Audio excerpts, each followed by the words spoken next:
puisi buat UAS, jalan-jalan ke Asahan, singgah sebentar ke Batubara. Alhamdulillah dapat berjumpa dengan tak sesuai ini.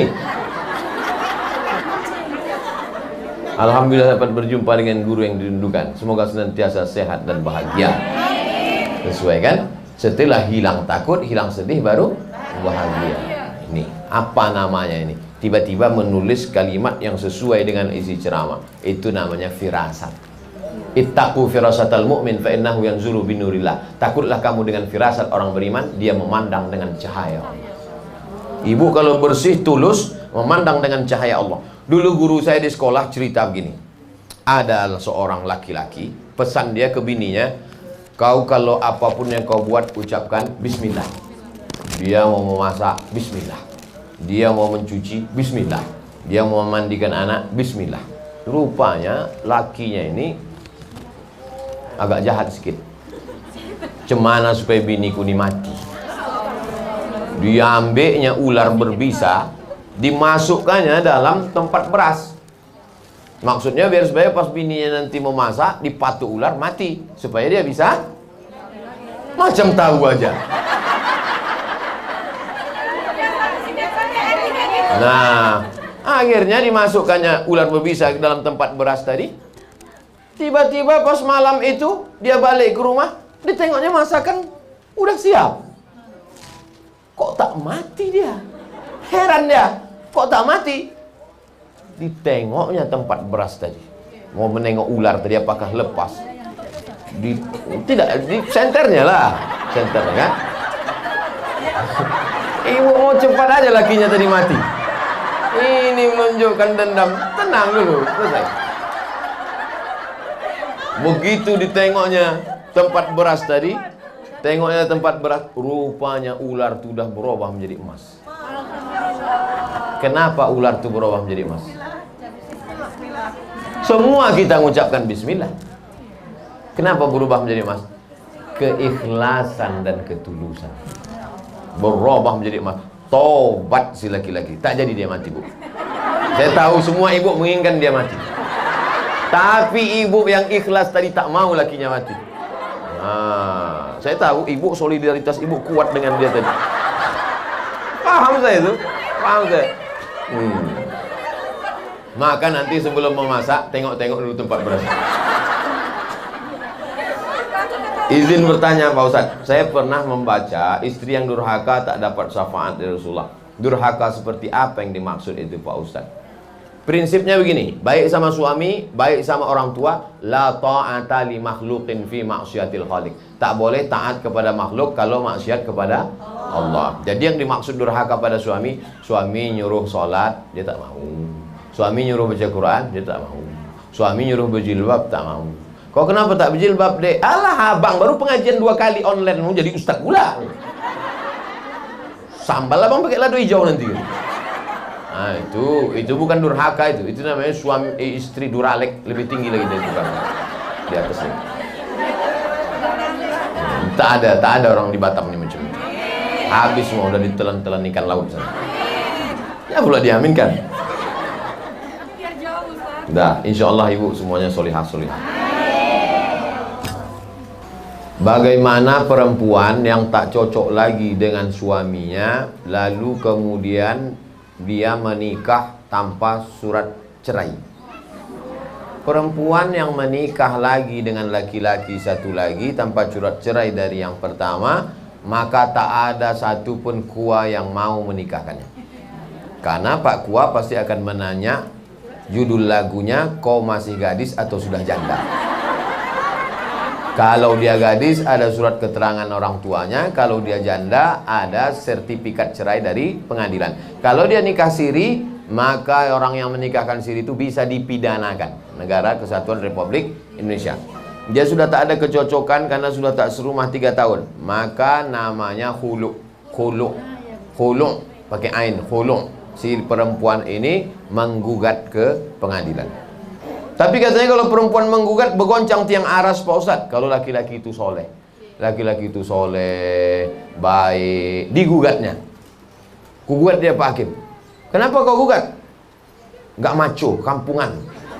Nah, itu bergoncang tiang aras. Tapi kalau laki-laki tadi tak ngasih nafkah, mau mukul sampai biru-biru, kan banyak perempuan sekarang biru-biru matanya. Biru. Bibir pula bengkak macam Angelina Jolie. Entah ditinju kawan tuh. Nah itu, maka kalau begitu boleh dia menggugat. Nah, prinsipnya kalau tidak melawan Allah Subhanahu wa taala, la ta'ata li makhluqin fi ma'siyatil khaliq. Begitu prosesnya. Setelah keluar sertifikat baru. Kalau tidak, dia bisa digugat di pengadilan. Laki-laki itu bisa masuk penjara. Yang menikah itu bisa masuk penjara. Karena kita negara hukum. Mohon nasihatnya Pak Ustadz, dalam kondisi COVID dengan kondisi ekonomi yang tak stabil, bagaimana menyikapinya dalam rumah tangga? Karena banyak. Itulah yang udah dibahas selama 1 jam tadi. Oh lah mak payahnya. Itulah yang kita bahas dari tadi. Nanti dengar sekali lagi di radioku. Nantikan dengar selalu ceramah para ulama kita melalui radioku Batam 104,7 FM. Like and share.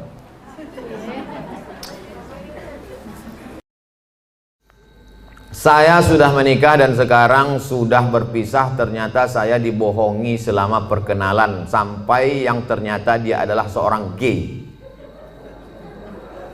G itu LGBT. G itu kalau nampak anak gadis cuek aja dia. Tapi kalau nampak anak lajang menitik air liurnya. Itu G.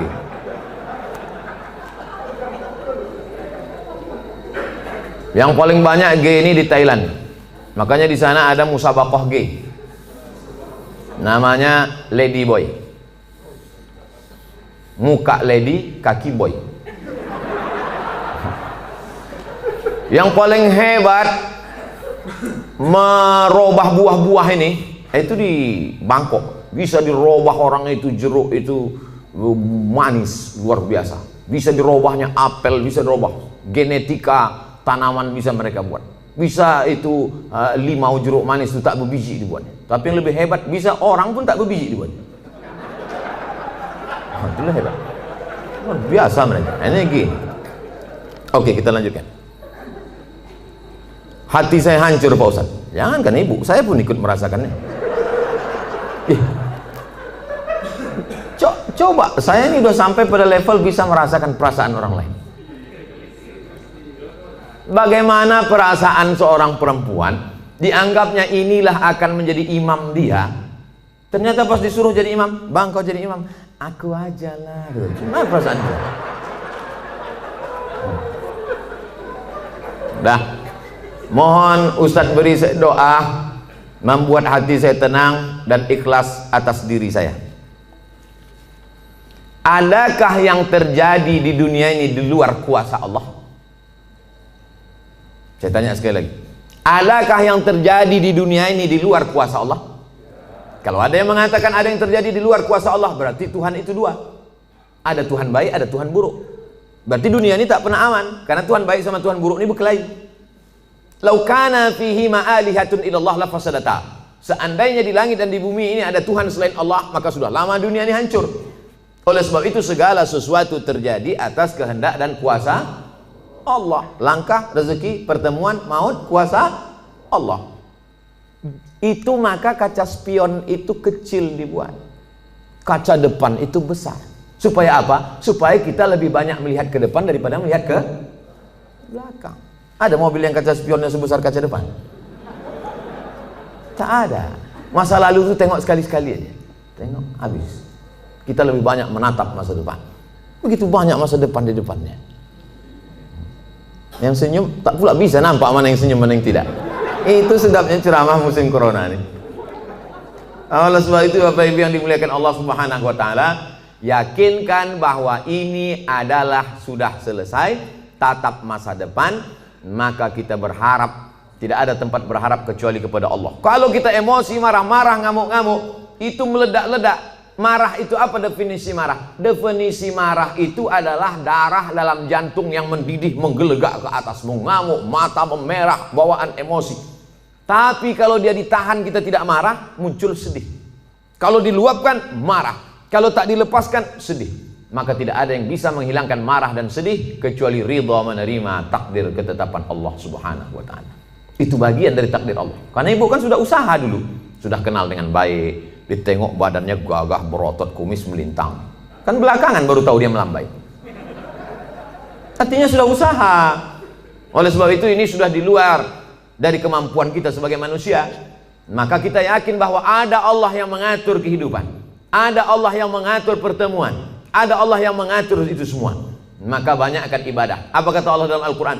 Falya'budu rabb hadzal bait. Banyak-banyaklah kau beribadah kepada Allah. Kalau kau banyak beribadah kepada Allah, at'amahum min ju'. Kalau kau lapar dikasihnya kau makan. Wa amanahum min khauf. Kalau kau cemas dihilangkannya rasa cemas dari dalam hatimu. Hidup ini kalau dipikirkan cemas, berkunang-kunang kepala, sampai jam 2 malam mata tak tidur, nama penyakitnya insomnia, pergi nemui psikolog, psikiater, Pak psikolog, saya punya masalah, sudah 2 malam tak tidur-tidur. Psikolog tuh ngangguk-ngangguk aja, psikiater tuh ngangguk-ngangguk aja, diambilnya kertas resep dikasihnya. Ini makan sebelum makan, ini makan setelah makan, ini makan setengah makan, ini makan 3 kali, ini makan 2 kali. Nengok itu bertambah pula beban kepala kita. Kalau hidup ini cuma untuk tidur aja, dikasihnya pil tidur. Begitu kita makan, hilang. Begitu dosisnya habis, kumat lagi.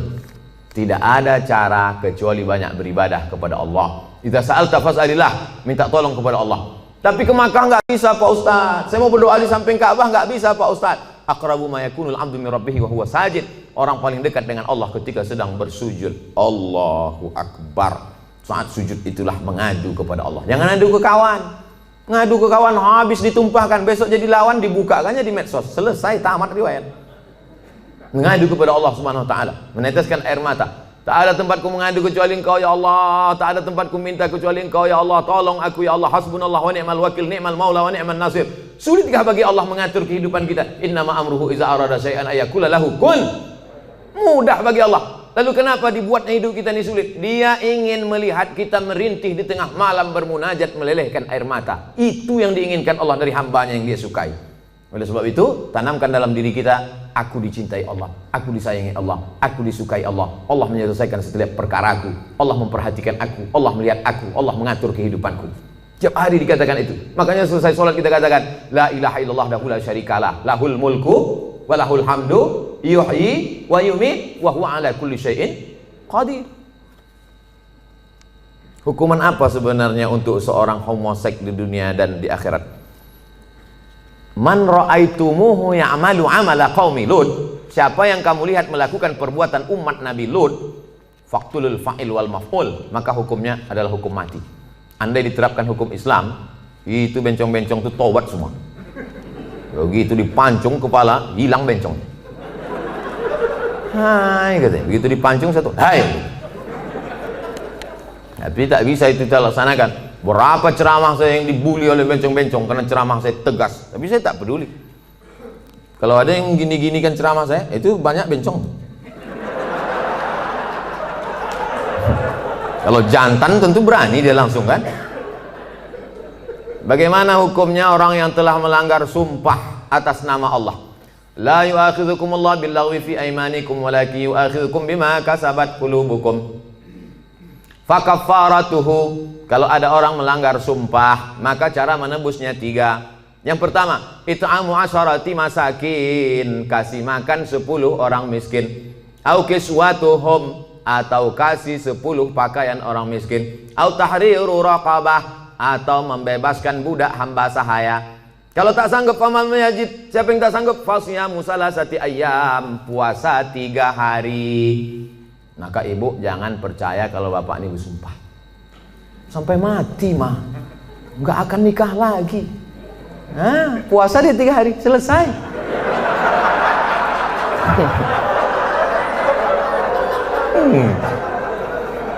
Jadi saya ketemu sama bapak-bapak, bapak-bapak, Ustadz, aku dulu Pak Ustadz sudah bersumpah aku sama biniku, aku tak akan, walaupun kau mati meninggal dunia, aku tak akan nikah lagi sampai mati.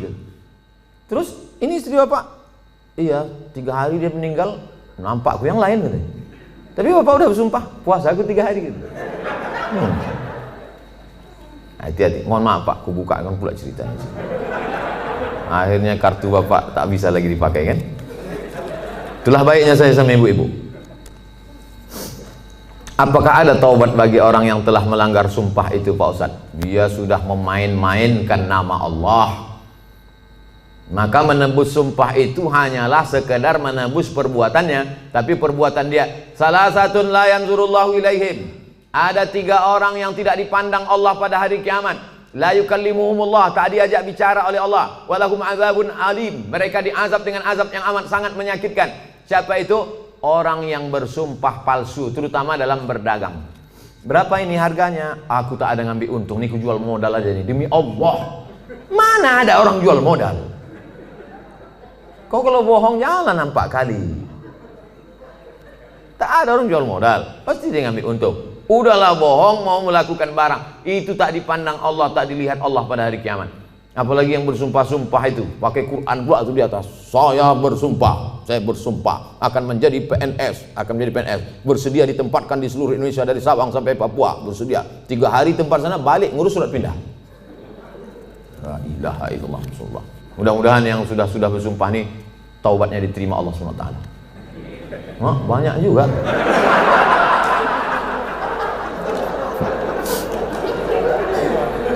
Yang udah berlalu apa boleh buat?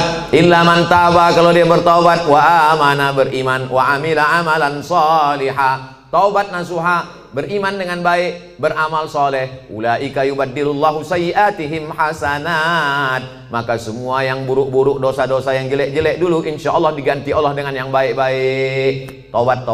Mandi taubat, macam mandi wajib, basah semuanya. Kalau tak ada air, keran mati listrik, pergi ke Sungai Deli, terjun situ. Insya Allah kalau dapat yang dalam tuh bukan cuma dosa hilang, kau hilang sekalian. Setelah itu sembahyang sunat-sunat taubat. Usolli sunnat taubat raka'ataini lillahi ta'ala. Allahu Akbar, iftitah. Habis itu Fatihah, habis itu ayat terserah. Apa terserah ayatnya. Qul huwallahu ahad, kata malaikat. Kau sembahyang taubat pun qul huwallah juga. Panjanglah sedikit. Bagaimana keadaan orang yang melanggar sumpah jika dia meninggal sebelum taubat, Pak Ustadz? Orang yang mati berdosa, dalam keadaan membawa dosa, mati dia, maka dia masuk neraka dulu singgah. Dicuci, diobok-obok dulu neraka. Panas neraka itu Pak Ustadz. Diletakkan batu kerikilnya di tapak kaki, mendidih otak di kepala. Berapa derajat tuh Pak Ustadz? Udah begitu panasnya kau tanya lu gak lagi derajat? Ya belau ka'baihi, sampai ke mata kaki, yaghli bihadimauhu. Hadis riwayat Bukhari, mendidih otak di kepala. Makanya selalu doa kita, Rabbana atina fid dunya hasanah wa fil akhirati hasanah wa qina azaban nar. Insyaallah semua yang hadir ini masuk surga, tak singgah di neraka. Bagaimana pandangan Ustadz ketika seorang pemimpin bertutur kata tak santun, tak bertata krama kepada bawahannya, padahal hakikatnya seorang pemimpin itu harusnya bisa menjadi panutan bagi orang yang dipimpinnya. Kalau kita tak suka, saya kebetulan tidak pimpinan, tapi dulu pernah juga jadi dosen. Satu semester itu kadang 10 kelas. Satu kelas itu isinya 30 orang. Jadi saya memimpin 300 orang. Jadi saya sampaikan di pertemuan pertama, adik-adik mahasiswa sekalian, saya ini orangnya tak suka marah-marah, ngamuk-ngamuk, caci maki, sumpah serapah. Saya punya aturan-aturan. Nilai saya ambil 40% dari mid semester, 40% dari UAS, ujian akhir semester. Ini saya bagi ada 13 makalah. Pertemuan pertama tatap muka, perkenalan, orientasi. Pertemuan nanti berikutnya adalah presentasi makalah. Kalau kalian sedang tidak mood, sedang malas, jangan datang ke kampus karena aku tak bisa menengok kalian main-main di dalam, main HP. Nah, saya kasih tahu. Kalau kalian tak siap makalah, jangan kalian datang. Kalian buat izin. Kalian bisa telepon saya, bisa kirim WhatsApp saya. Nah, kita kasih tahu dari awal. Kita yang paling tahu tentang diri kita. Apa yang membuat kita marah. Kalau kita pula mau mengasih tahu dia, kasih tahu dengan baik. Jangan kita marah kepada ini, kita lampiaskan ke sini. Qaulun ma'rufun, ucapan yang baik. Wa maghfiratun, pemberian maaf. Khairun, lebih baik. Pimpinan juga tak bisa marah-marah. Apa titel bapak tuh? Mudah marah. Nah, oleh sebab itu maka, tapi pemimpin tak boleh pula tak marah. Karena kalau pemimpin tak ada marah, makanya ada punishment, ada hukuman, ada SP1, ada SP2, ada SP3. Mesti ada ketegasan, mesti ada disiplin. Saya tak suka juga setelah pengajian ini, terserah kalian lah, mau kerja, tak apa. Udah aku serahkan semua pada Allah. Tak betul. Nah, jadi sebetulnya Islam itu meletakkan sesuatu pada tempatnya. Jadi jangan bayangkan Nabi itu tak pernah marah. Nabi pernah marah. Naik dia ke atas mimbar, merah wajahnya, merah matanya, marah dia. Jadi Nabi itu menempatkan sesuatu pada tempatnya. Salam dia, assalamualaikum warahmatullah. Ditengoknya banyak yang tak sholat berjamaah, marah Nabi. La uharriqanna alaihim buyutahum, ku bakar rumah mereka yang tak sholat ke masjid, kata Nabi. Marah. Mana mungkin bakar gitu ucapannya tak marah. Siapa yang tak ke masjid ku bakar. Marah. Cuman marah pada tempatnya. Ini banyak orang sekarang kan tak menempatkan sesuatu pada tempatnya. Orang yang menempatkan sesuatu pada tempatnya namanya adil. Lawan dari adil zalim. Jadi kalau kita marah-marah aja sama orang, itu zalim. Bermasalah di rumah, marah ke security, itu zalim. Apa pula aku yang salah kata security? Awas kau kutuntut di akhirat nanti. Apakah benar apabila suami memakan penghasilan istri hukumnya haram?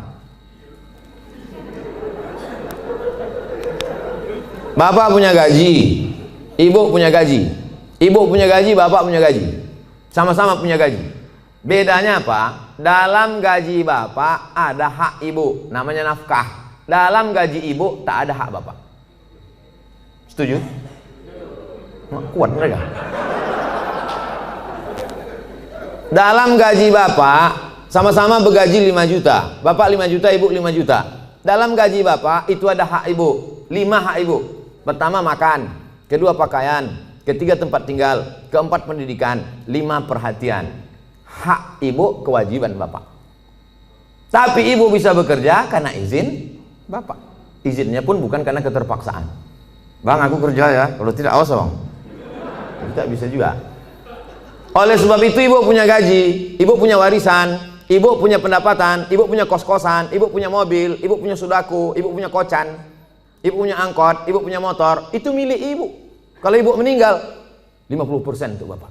Kalau ada anak, 25%. Artinya ibu punya harta. Lalu kemudian ketika ibu mau bersedekah, ibu tidak minta izin ke bapak. Sebetulnya ibu tak perlu minta izin karena itu punya ibu. Tapi ibu sebagai orang yang beretika, bermoral, berakhlakul karimah, ibu ngomong, kulo nuwun kata orang Jawa. Bang, aku mau menyantuni anak yatim di sana. Jadi duit gajiku ini ku pakai. Bapak tinggal ngangguk aja. Gitu. Dan ibu tak boleh bertentang tenteng. Kau mau kemana? Aku mau menyantuni anak yatim di sana. Soalnya kau tanya, ini kan gaji aku. Nah, pertanyaannya, apakah haram bapak memakan hasil gaji ibu itu? Harta bapak berpindah kepada saya sebab apa? Jual beli. Sebab apa? Pinjam meminjam. Sebab apa? Sodakoh. Sebab apa? Infak. Sebab apa? Wakaf. Bisa duit ibu itu berpindah ke bapak, apa sebabnya? Akadnya itu apa? Nah, sodakoh. Sodakoh dia. Udah nggak? Selesai itu udah. Bang, ini gajiku bang, ini duitku bang. Tapi kan aku tengok abang susah kali, ini ku kasih abang sodakoh. Biar jangan apa kali ya bang, ini ambil.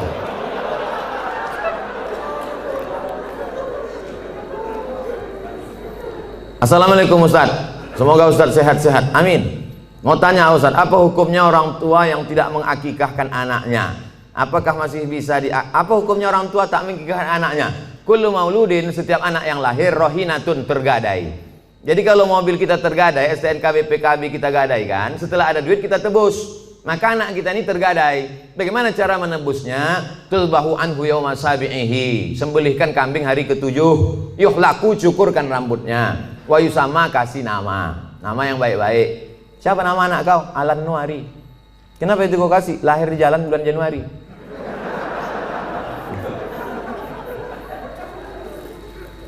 Kasih nama yang baik-baik, cukurkan rambutnya karena itu rambut kotor di dalam, lalu kemudian sembelihkan kambing hari ke-7.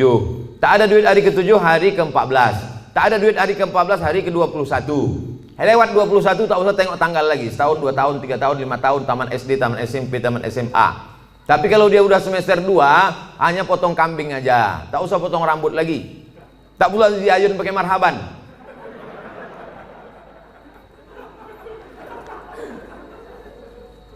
Apakah masih bisa diakikahkan setelah anak itu sudah besar Pak Ustadz? Jangankan anak itu, bapak ibu balik ke rumah nanti tanya emak sama ayah, ada tak diakikahkan? Kalau tak ada diakikahkannya, besok pagi beli kambing, boleh akikah. akikah saja. Yang pula cukur rambut, begundul semua pegawai besok. Saya tulis dalam buku saya 37 masalah populer, di situ ada pembahasan akikah setelah dewasa. Tapi yang mbak hamil sekarang punya anak, nanti hari ke-7 potongkan, bagus. Bolehkah zakat harta dan sedekah diberikan kepada adik kandung yang beda ibu, status adik saya? Tidak boleh memberikan zakat kepada orang yang wajib dinafkahi. Bapak, Mama, ini 5 juta zakat abang sekaligus belanja kita bulan ini. Bapak wajib menafkahi ibu, maka bapak tak boleh berzakat kepada ibu, tapi ibu boleh berzakat ke bapak. Itu bedanya. Ibu boleh berzakat. Bang, ku tengok abang udah agak-agak fakir miskin nih bang. Nah, jadi bang itu zakat. Tengok susah kali kau bang. Nah ini pakai lain. Ini gaji ku bulan ini. Ibu bergaji sebulan 10 juta. 1 juta 25.000, 2,5%. Jadi kalau 10 juta 250.000. Nah, ini zakatku bang 250, yang 750 ini sedekah. Adapun infak nanti ku tengok prestasi abang.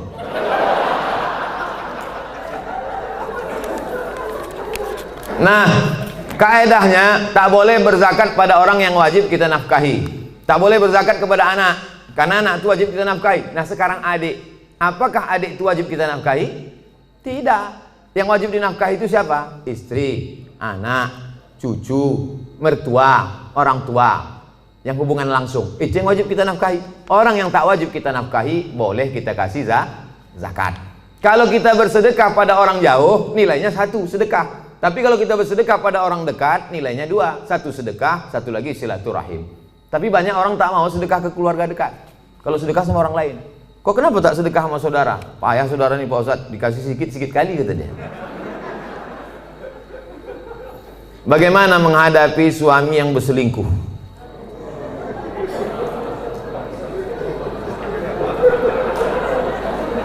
Udahlah dikasih zakat, berselingkuh pula. Ilaha illallah. Parah kali orang Medan ya. Ibu punya wali 6 orang. Jadi bukan ibu memanggil bapak itu dengan membawa centong sini bang, bukan gitu. Ibu punya wali 6 orang. Pertama ayah, yang kedua atuk opung, yang kedua abang ayah, yang ketiga adik ayah, yang keempat abang. Yang pertama ayah, yang kedua datuk opung, yang ketiga abang, yang keempat adik laki-laki, yang kelima abang ayah, yang keenam adik ayah. 6 wali ibu itulah yang menyelesaikan ini. Maka dipanggilnya lah, setan sini kau sebentar. Orang berselingkuh itu mesti gitu manggilnya. Tak pula kita panggil kepada menantu kami silakan datang. Mana ya tengkuk dia. Kalau ada yang polisi, tentara situ, cabutkan pistol, letakkan di atas meja tuh, pang, letakkan, biar tahu dia. Walaupun tak ada pelornya. Ku dengar kau udah selingkuh. Kemarin tertangkap screenshot SMS. Ini dia kan, ini foto perempuan tuh kan. Kau jangan macam-macam. Kau berhenti selingkuh. Kalau kau tak berhenti, nah, jadi kasih dia mop, di mop dia sedikit. Nah, habis itu berhenti. Iya pak, aku stop nih. Ada berhenti dia. Tinggal lagi ibu. Mau ibu menerima barang second nih? Kalau ibu, kata ibu, Pak Ustadz, aku ikhlas menerima dia Pak Ustadz. Tak bisa aku berpindah ke lain hati Pak Ustadz. Terimalah dia. Tapi jangan sampai mulut ibu berkata bisa, tapi hati ibu tidak. Itu bahaya. Lain di mulut, lain di hati. Ada lagunya itu. Kalau ibu berkata bisa, katakanlah bisa. Tapi kalau katakan tidak, katakan tidak. Karena banyak perempuan berkata mulutnya bisa, tapi pas begitu jalan bersama terbayang dia selingkuhan siapa sih. Itu menjadi masalah. Hidup ini singkat bu, hidup ini singkat. Jangan sampai gara-gara ini terpengaruh kepada sholat ibu, ibadah ibu, kerja ibu. Oleh sebab itu pikirkan baik-baik. Kalau bisa, bisa. Ambil waktu agak seminggu, 2 minggu, 3 kali Jumat. Aku berpikir dulu. Gimana? Selesai. Apa pendapat pandangan Ustadz terhadap pandemik COVID-19 yang sekarang terjadi dan bagaimana menyikapinya? Itulah yang kuceramahkan sejam tadi.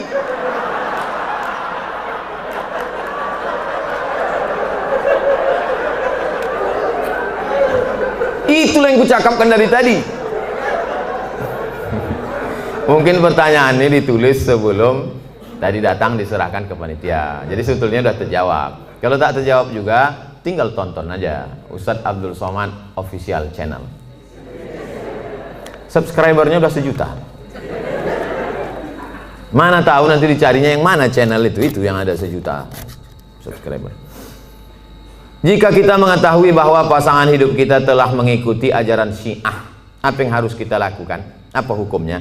Perbedaan kita dengan Syiah ini 5. Yang pertama, Syiah wajib mengimani imam 12. Sedangkan rukun iman kita 5. Antumina billah wa malaikatihi wa kutubihi wa rusulihi wa yaumil akhir wa biqadri khairihi wa syarrihi. Sedangkan dia ada rukun imannya lagi, beriman kepada imam yang ke 12 imam. Siapa yang tak percaya kepada imam 12 kafir. 2, mereka mencaci maki sahabat Nabi. Karena kata mereka setelah Nabi meninggal itu mestinya penggantinya Sayyidina Ali. Lalu kata mereka Abu Bakar dengan Umar itu merampas khilafah Ali. Dan sahabat yang lain diam melihat kebatilan. Maka sahabat-sahabat Nabi itu kata mereka kafir. Yang ketiga, kata mereka ada Quran yang disebut dengan Mushaf Fatimah, tebalnya 3 kali lipat daripada Quran ada kamu sekarang. Kenapa buktinya musabaqah tilawatil Quran mereka pakai Quran yang ada sekarang? Kata mereka sebelum Imam Al-Qaim mereka menunggu imam yang ke-12. Imam yang ke-12 itu katanya bersembunyi di Sirdab, di bukit di Irak dalam terowongan. Itu mereka tunggu-tunggu belum keluar lagi. Nanti kalau keluar imam yang ke-12 itu dibawanya kitab yang asli, sementara yang asli itu datang pakai aja yang KW ini dulu kata dia. Yang keempat, mereka ada meyakini namanya taqiyah. Taqiyah itu kalau di tengah orang ahlu sunnah pura-pura dia ahlu sunnah. Kalau di sini banyak Muhammadiyah, pura-pura dia Muhammadiyah. Kalau di sini banyak Al-Wasliyah, pura-pura dia Al-Wasliyah. Kalau di sini banyak NU, pura-pura dia NU. Kalau di sini banyak ahlu sunnah dia bilang Sunni. Kau ini Syiah apa Sunni? Aku Sunni. Kalau kebetulan banyak Syiah, kau sunnah apa Syiah? Aku Syiah. Kalau kebetulan situ 50-50, kau sunnah apa Syiah? Aku Susi. Susi, sunnah Syiah. Yang kelima, mereka ini menghalalkan nikah mut'ah. Nikah mut'ah itu bagian dari akidah keyakinan. Mut'ah itu artinya enak. Mut'ah itu artinya nikmat. Nikah mut'ah itu nikah kontrak. Jadi boleh nikah kontrak. Aku nikah mut'ah sama engkau dari jam 5 pagi sampai jam 5 sore dengan mahar 50.000 tunai, sah. Dalam Islam tak boleh nikah mut'ah. Oleh sebab itu inilah perbedaan, 5 perbedaan menurut Syekh Ali Jum'ah, ulama besar. Kita berpegang teguh dengan ahlus sunnah wal jamaah. Kalau ada suami ibu atau istri bapak yang ikut golongan ini, ajak dia balik, bawa dia ke ketua MUI, bawa dia ke dokter Ardiansah Sekum MUI, supaya diceramahi dia, dibalikkan kepada ahlus sunnah wal jamaah. Karena tak mungkin bisa bersama. Antara NU Muhammadiyah masih bisa, antara Al-Wasliyah dengan Muhammadiyah masih bisa, karena masih sama ahlus sunnah wal jamaah. Apakah sah sholat jika kita tak tahu arti bacaan sholat tersebut? La sholat liman lam yaqra bi fatihatil kitab. Tak sah sholat kalau tak baca Fatihah. Apakah disyaratkan tahu artinya? Tidak. Tahu secara global saja. Allahu akbar kabira walhamdulillahi katsira subhanallahi bukratan wa asila. Tahu secara global. Apalah arti doa iftitah itu? Allah Maha besar. Selebihnya yang kau tanya aku, macam tak ada lagi pertanyaan lain. Nah, gitu cara jawabnya kalau kita tak tahu. Habis itu Fatihah. Fatihah secara umum tahulah kita. Alhamdulillah rabbil alamin arrahmanir rahim maliki yaumiddin iyyaka na'budu wa iyyaka nasta'in ihdinas siratal mustaqim siratal ladzina an'amta 'alaihim ghairil maghdubi 'alaihim waladdallin. Ayat begitu juga. Qul huwallahu ahadun illahus samad lam yalid wa lam yulad wa lam yakul lahu kufuwan ahad. Jadi andai tak tahu artinya tetap sah. Tapi kita berusaha untuk tahu. Maka belilah Quran yang ada terjemahnya. Ada terjemahnya, ada tajwidnya, ada asbabun nuzulnya, ada tafsirnya. 250.000. Jangan tawar-tawar lagi. Harga sepatu 500. Sepatu yang menjaga tapak kaki dari tai ayam 500 harganya. Quran yang menjaga diri dari api neraka. Quran waktu akad nikah dulu. Diletakkan di ruang tamu dalam peti kaca. Setiap tamu datang ke situ macam nengok kucing. Mana yang lebih diutamakan? Ibu atau istri? Ibu-ibu mesti berkata, aku milik suamiku, suamiku milik ibunya. Banyak yang mengangguk. Yang tak mengangguk ragu dia. Aku milik suamiku, suamiku ini milik emaknya. Ibu kenal bapak ini kan setelah dia kerja, setelah dia 22 tahun, setelah dia tamat, setelah dia kuliah, setelah dia punya duit. Dulu waktu tapak kakinya 2 jari, panjangnya sejengkal, kenal ibu sama dia? Mana kenal? Oleh sebab itu muliakan dia dengan memuliakan ibunya. Bapak juga begitu. Bapak muliakan ibu bapak di depan istri bapak. Kehormatan, kemuliaan. Adinda, ini emakku. Tak ada mantan emak, mantan bini ada. Oleh sebab itu maka ini tak bisa dibenturkan, jangan dilagakan ini antara emak dengan ibu ini. Oleh sebab itu maka ini masa lalu, yang ini masa depan. Maka insya Allah bapak ibu bisa menjaga. Waktu kemudian kita menyampaikan nanti waktu bapak punya anak perempuan, bapak sampaikan itu, hai anakku, kau perempuan, kau punya laki, kau punya suami, suamimu itu punya emak. 3 kali nak Nabi menyuruh berbakti kepada dia. Jangan sampai mak tua umur 80 tahun datang ke rumah, nak mintalah duit kau 50.000, mak belum makan lagi. Apa kata si abang tuh? Sebentar ya mak, aku tanya biniku dulu. Kalau ada bapak yang begini, insya Allah selamat dari azab kubur. Saking kan menderitanya udah di dunia. Nah, oleh sebab itu maka jangan benturkan antara dua ini. Karena dua ini perempuan-perempuan yang luar biasa. Emak bapak dicium tapak kakinya masuk surga, istri bapak, anak-anak bapak masuk surga karena dia. Maka mereka adalah perempuan-perempuan yang luar biasa insya Allah. Apa hukumnya debitur yang mau hijrah tapi masih memiliki kewajiban di bank dan hanya mau membayar tunggangan pokoknya saja, tunggakan pokoknya saja, tapi tak mau membayar tunggakan bunganya? Laporkan dia ke polisi. Kau dulu waktu minjam duit ini tak tahu kau neraka, sekarang giliran bayar baru kau bawa neraka. Ini kan negara hukum. Jadi bapak-bapak kan negara hukum. Kan dulu kan ada tanda tangan materi 6.000. Saya akan bayar pada tanggal sekian. Kalau tidak barang akan disita. Kalau tidak, nah itu. Jadi tak bisa dia berkata, saya tak mau bayar bunga. Bunga ini haram. Jadi dulu yang nanda tangan ini siapa? Hantu. Jadi saya kasih tahu sama yang mau hijrah-hijrah. Kalau kau mau hijrah, kau bom. Kalau kau takut ini riba, ada aset yang bisa dijual, ada kos-kosan, ada tanah, jual, bom kan ke sini, bam, selesai tutup, baru hijrah. Begitu caranya. Tak ada yang bisa kubom Pak Ustaz. Kalau kubom ini meledak semuanya, Hiroshima Nagasaki ini Pak Ustaz. Kau bayar aja cicilannya sampai lunas, bayar sampai selesai. Begitu, karena kita tinggal di negara kesatuan Republik Indonesia yang dipakai adalah hukum konvensional. Oleh sebab itu maka sesuai dengan perjanjian, bayar selesaikan. Kalau bisa dibom, bom. Kalau tak bisa, lunasi cicilan sampai habis. Pak Ustadz, bagaimana caranya supaya saya bisa ikhlas dan sabar karena ditinggal anak meninggal saat usia 4 tahun dan sudah hampir 4 tahun dia pergi, tapi sampai saat ini perasaan saya masih sedih dan selalu merindukannya. Apa saya kurang ikhlas? Nabi punya anak namanya Ibrahim, meninggal umur 18 bulan, menetes air mata Nabi, menangis Nabi. Makamnya di Ma'lah, samping makam Nabi, arah ke kiblat, samping Masjid Nabawi sebelah kiri. Amatardo ya Rasulullah, apakah kau tak ridho anakmu meninggal ya Rasulullah? Kata Nabi, aku ridho. Kalau kau ridho, kenapa kau menangis? Air mata kasih sayang. Makanya kalau sekedar menangis, jangan larang. Kalau ada ibu-ibu menangis, kata Nabi, da'hunna, biarkan mereka Umar, biarkan mereka menangis. Yang tak boleh itu meratap. Meratap itu, oh Allah, nggak boleh. Selama lidah tak bergerak, selama tangan tak bergerak, hanya tetesan air mata boleh. Tapi kalau sudah mulut bergerak, mengapalah anakku, kenapa tak anak dia? Lalu kemudian, laisa minna man darabal khudud wa syaqqal juyub. Bukan umat Muhammad SAW siapa yang memukul-mukul pipi, menarik-narik rambut. Itu tak boleh. Tahan tangan, tahan lidah. Ini yang pertama. Yang kedua, tak ada yang bisa menenangkan hati ini selain zikir dan baca Quran. Asal teringat kepada anak buah hati belayan jiwa itu, buka Quran. Hatamkan Quran. Dari Al-Fatihah, Al-Baqarah. Buka Quran digital, baca. Asal terasa rindu, ingat bayangannya, segala macam, ingat Quran. Yang kedua, banyak sedekah. Sedekah ke masjid. Saya mengenang almarhumah emak, udah setahun 4 bulan, orang tua sampai hari ini.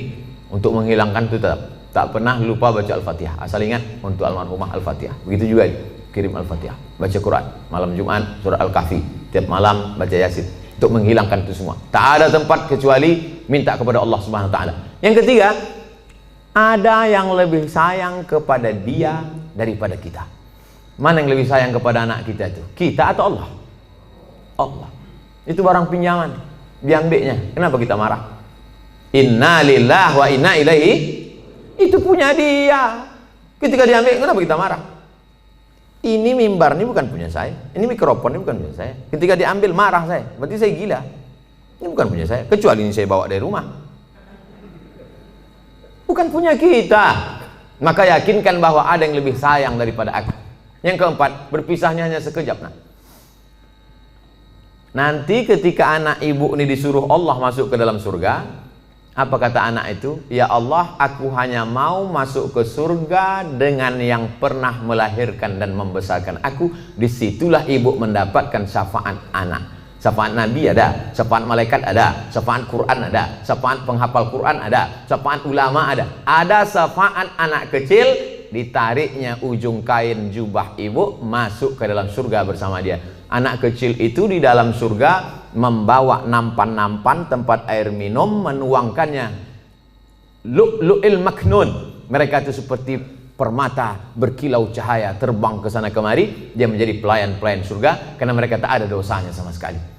Yang kelima, ada yang lebih tinggi daripada amal soleh, zakat, puasa, infak, wakaf, haji mabrur dan jihad. Apa itu yang paling tinggi? Ridha. Orang yang sudah masuk surga itu ditanya Allah, kalian sudah dapat semua kenikmatan surga, apa yang belum? Ada satu ya Allah. Apa itu? Ridhakah? Kata Allah, yang dapat ridhaku cuma satu. Siapa dia? Orang yang ridha menerima ujianku. Ibu ridha menerima ujian ini, sabar ibu, maka ibu adalah orang yang masuk ke surga bersama anak itu. Mudah-mudahan kita semua sabar menerima ujian Allah Subhanahu wa taala. Amin. Ala hadhihi niyyah al-Fatihah. A'udzubillahi minasyaitonir rajim. Bismillahirrahmanirrahim. Alhamdulillahirabbil alamin. Arrahmanirrahim. Maliki yaumiddin. Iyyaka na'budu wa iyyaka nasta'in. Ihdinas siratal mustaqim, siratal ladzina an'amta 'alaihim ghairil maghdubi 'alaihim waladdallin. Amin. Bagaimana cara menghadapi lingkungan tempat tinggal yang menganut kehidupan hedonisme? Yang pertama, faqidus syai' la yu'ti. Orang yang tidak punya sesuatu, dia tidak bisa memberikan sesuatu. Kita tidak bisa berefek terhadap lingkungan kita kalau kita tidak punya sesuatu itu. Makanya mahasiswa-mahasiswi dibekali 3. Akidahnya benar, ibadahnya benar, akhlaknya benar. Sehingga ketika dia keluar dari Polnes, dia bekerja di tempat lingkungannya dimanapun dia berada di seluruh dunia ini, Indonesia, di tempat itu nanti masyarakatnya hedonis, dia tidak akan terpengaruh. Kenapa ikan itu tidak asin walaupun tinggal di laut asin? Karena dia hidup. Kalau dia mati baru jadi ikan asin. Maka dihidupkan ruhnya, dihidupkan ibadahnya. Yang kedua, nanti dia dibiasakan berkomunitas. Andai dia nanti bekerja di sebuah perusahaan, di perusahaan itu masyarakatnya hedonis, sibuk dengan dunia, dia akan membuat sebuah komunitas. Saya ceramah di perusahaan anu, saya ceramah di PT Nikel, saya ceramah di PT Batubara, saya ceramah di PT Minyak Bumi. Ada saja sekelompok komunitas yang menghidupkan masjid, menghidupkan pengajian. Mereka inilah motor penggeraknya. Mudah-mudahan alumni-alumni Polnes ini menjadi penggerak dakwah di setiap daerah, insyaallah. Lalu kemudian, la tajtami'u ummati 'ala dhalalatin. Umatku ini tidak akan pernah menyatu dalam kesesatan. Begitu kata Nabi sallallahu alaihi wasallam. Wa may yartadda minkum 'an dinihi. Siapa di antara kamu yang meninggalkan agama ini, murtad dia, fasawfa ya'tillahu biqaumin, akan diganti Allah dengan sekelompok kaum. Yuhibbuhum, Allah mencintai mereka, wa yuhibbunah, dan mereka membalas cinta Allah. Mereka memperjuangkan agama Allah. La yakhafuna fillah laumata laim. Mereka tak pernah takut kepada caci maki, bully, buzzer, haters dan lain sebagainya. Saya pernah juga dihinggapi putus asa ketika melihat orang-orang yang diharapkan memperjuangkan agama malah bertumbangan. Saya sampaikan kepada salah seorang sahabat saya, dosen, profesor, Pak Prof, rasa-rasanya kita udah layak putus asa melihat umat hari ini. Kata dia, jangan, mungkin batang kayu sudah lapuk, tapi pucuk-pucuknya yang masih hijau, kalau kita siram dia akan menjadi kayu-kayu yang baru. Dan pucuk hijau itu sekarang ada di Polnes, karena memang baju mereka hijau pucuk pisang. Inilah yang akan memperjuangkan memperbaiki hedonis, tidak menjadi asketis, tapi menjadi orang-orang yang moderat, wasatiyah insyaallah. Amin. Sebagai mahasiswa yang punya banyak sekali kegiatan kampus, bagaimana caranya tetap istiqomah kepada Allah? Ada kekeliruan cara berpikir. Dianggapnya kalau dia sibuk dengan kegiatan kampus, dia tidak beribadah. Karena yang dianggapnya ibadah itu adalah sholat duha, baca Quran, i'tikaf, ibadah. Sedangkan sibuk di kampus tidak ibadah.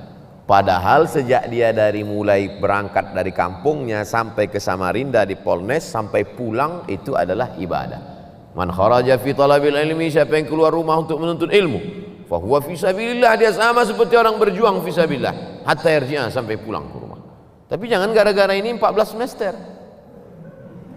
Kau kenapa lama kali selesai? Jihad fisabilillah. Enggak. Tapi itu kalau belajar ke Al-Azhar, Ustaz, fisabilillah. Enggak. Semua ilmu ini datangnya dari Allah Subhanahu wa taala. Hanya saja ada yang fardu ain, ada fardu kifayah. Ilmu agama fardu ain, wajib setiap individu. Karena kalau tidak benar akidahnya, tidak benar fikihnya, tidak benar ibadahnya. Adapun ilmu ini fardu kifayah. Siapa yang memperbaiki jembatan, memperbaiki bangunan, memperbaiki yang bersifat teknik ini kalau tidak orang-orang politeknik? Kalau diserahkan itu kepada Abdul Somad, idza usidal amru ila ghairi ahlihi fantaziri sa'ah. Kalau diserahkan orang pada bukan ahlinya, tunggulah kehancuran. Tetap aktif di kampus, tapi jangan sampai melanggar aturan-aturan negara, melanggar aturan-aturan agama, maka itu bernilai jihad fisabilillah. Baca Qur'annya tetap, sholatnya jangan sampai tinggal. Bedakan antara ibadah dengan amal soleh.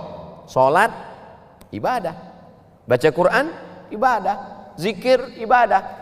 Tapi engkau di kampus menuntut ilmu, kau bekerja nanti, maka itu adalah amal soleh. Menghadap Allah melalui dua. Faman kana yarju liqa'a rabbih, siapa yang berharap berjumpa dengan Allah, falyamal amalan salihah, hendaklah dia beramal saleh.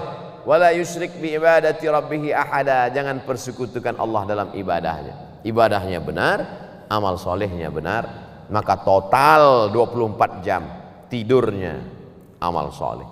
Bismika Allahumma ahya wa amut, sampai bangun makannya amal soleh. Allahumma barik lana fima razaqtana wa qina azabannar. Di kampusnya amal soleh. Kalau dalam WC, toilet najis, tempat setan aja bisa bernilai amal soleh.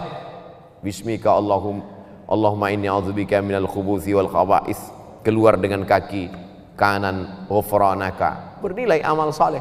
Yang penting ikuti tuntunan sunnah Nabi Muhammad sallallahu alaihi wasallam.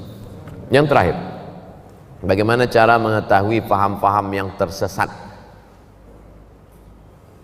dari Islam agar saya termasuk orang yang baik dan tidak tersesat? Dalam skala negara ada namanya mufti Mesir Syekh Ali Jum'ah dulu, mufti Malaysia Profesor Dr. Zulkifli dulu, sekarang sudah berganti, sekarang jadi Menteri Agama. Di Indonesia tidak ada mufti, tapi ada Komisi Fatwa Majelis Ulama Indonesia. Maka Majelis Ulama Indonesia mengeluarkan 10 kriteria aliran sesat. Tulis di Google 10 kriteria aliran sesat, enter, screenshot, like and share. Kalau kena pasal-pasal itu berarti sesat. Untuk skala negara. Untuk skala kampus, kemana saya bertanya? Fas'alu ahla dzikri in kuntum la ta'lamun. Tanya orang yang tahu. Dosen agama Islam, Ustadz Abdurrahman. Ustadz Abdurrahman, dua saja. Kalau tak Abdurrahman, Abdul Somad. Dan Abdul yang lain. Jangan pernah mikir sendiri, baca sendiri, renungkan sendiri, nyasar sendiri. Karena kita ini lemah. Saya dalam bidang teknik tidak menguasai, maka kemana saya bertanya? Ke Polnes, orang politeknik. Mereka yang paling mengerti tentang itu. Bidang medis, kedokteran, ya tanyalah orang kedokteran. Jangan kita sendiri ambil jarum suntik, kita suntikkan. Ini obat manjur dari Jerman, satunya 5 juta. Insya Allah anak ibu sehat. seminggu tidak sembuh. Komplain dia ke dokter. Kata dokter, ini obat impor dari Jerman harga 5 juta, kenapa anak saya nggak sembuh? Ibu buat gimana? Saya masukkan ke dalam bubur, saya suapkan ke anak saya. Salah, Bu. Saya kemarin kan saya bilang masukkan ke dubur.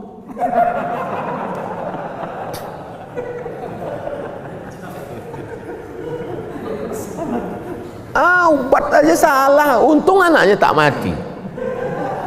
Ini true story, kisah nyata jamaah kita yang bekerja di rumah sakit menyampaikan ke pasien dia. Salah dengar pasien.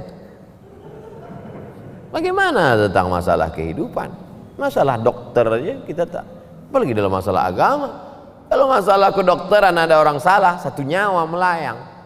Kalau dalam masalah arsitektur jembatan ada orang salah, satu jembatan runtuh. Tapi kalau dalam masalah pemahaman agama orang salah, dunia akhiratnya. Ada orang membawa istrinya sedang hamil tua mau melahirkan. Dia pasti akan cari tulisan bidan berijazah. Karena dia takut anaknya meninggal. Khawatir dia. Takut dia keturunannya ini akan mati, dia tak punya pelanjut. Tapi kenapa dalam masalah agama kita malah percaya kepada dukun yang bisa melipat gandakan uang? Kalau bisa dia lipat gandakan uang, ngapain dia mesti ngambil uang kita? Ini kan tidak rasional. Oleh sebab itu kita mesti kembalikan kepada yang punya ilmunya. Siapa itu? Untuk di kampus ya dosen-dosen ilmu agama Islam. Saya kira demikian. Ala hazihin niyah al-Fatihah.